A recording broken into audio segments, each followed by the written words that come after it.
Hello everyone, ಒಂದು recipe ಹೇಳ್ಕೊಡೋಣ ಅಂತ. ಈ ರೆಸಿಪಿ ಹೆಸರು ಬಂದು ನಮ್ಮ ಮನೇಲಿ ಇಟ್ಟಿರೋದು ಪನ್ನೀರ್ ಚಿತ್ರಾನ್ನ ಅಂತ. ಸೊ ಬನ್ನಿ ಹೇಗೆ ಮಾಡೋದು ನೋಡೋಣ. ಒಂದು ಬಾಣಲಿಗೆ ಎಣ್ಣೆ ಹಾಕ್ಕೊಂಡು ಜೀರಿಗೆ, ಕರಿಬೇವು, ಈರುಳ್ಳಿ, ಟೊಮೆಟೊ ಎಲ್ಲ ಒಂದೇ ಸಾರಿ ಹಾಕ್ಕೊಂಡು ಫ್ರೈ ಮಾಡ್ಕೊಳ್ಳಿ. ಒಂದು ಲೋಟ ನೀರು ಸೇರಿಸಿ, ನೀರು ಜೊತೆಗೆ ಉಪ್ಪು ಹಾಕಿ ಉರುಳಿಗೆ. ನೀರು ಯಾಕೆ ಸೇರಿಸೋದು ಅಂದರೆ ನಾನು ಕಡಿಮೆ ಆಯಿಲಲ್ಲಿ ಮಾಡ್ತಾಯಿದ್ದೀನಿ, ಸೊ ಅದು ಬೇಗ ತಳ ಹಿಡಿದ್ಬಿಡುತ್ತೆ.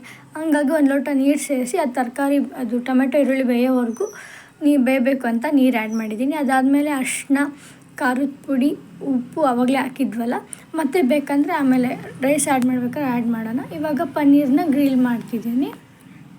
ಪನ್ನೀರ್ ಈ ಥರ ಗ್ರಿಲ್ ಮಾಡಿ ನೀವು ಹಂಚ್ ಮೇಲೆ ಹಾಕಿ ಪ್ಯಾನಲ್ಲಿ, ಇಲ್ಲ ಈ ಥರ ಮಾಡೋದ್ರಿಂದ ಆಯಿಲ್ ಅಬ್ಸರ್ಬ್ ಕಮ್ಮಿ ಆಗುತ್ತೆ, ಮತ್ತು ಪನ್ನೀರ್ ಎಣ್ಣೆಗೆ ಹಾಕಿದ ತಕ್ಷಣ ತಳ ಹಿಡಿಯಲ್ಲ. ಈ ಕಡೆ ಬಿಸಿ ಬಿಸಿ ಅನ್ನಕ್ಕೆ ಅದನ್ನು ಕಲಿಸ್ಕೊಂಡು ಇವಾಗ ಈ ಪನ್ನೀರ್ ನೋಡಿ ಎಷ್ಟು ಸಾಫ್ಟಾಗಿ ಆಗಿದೆ.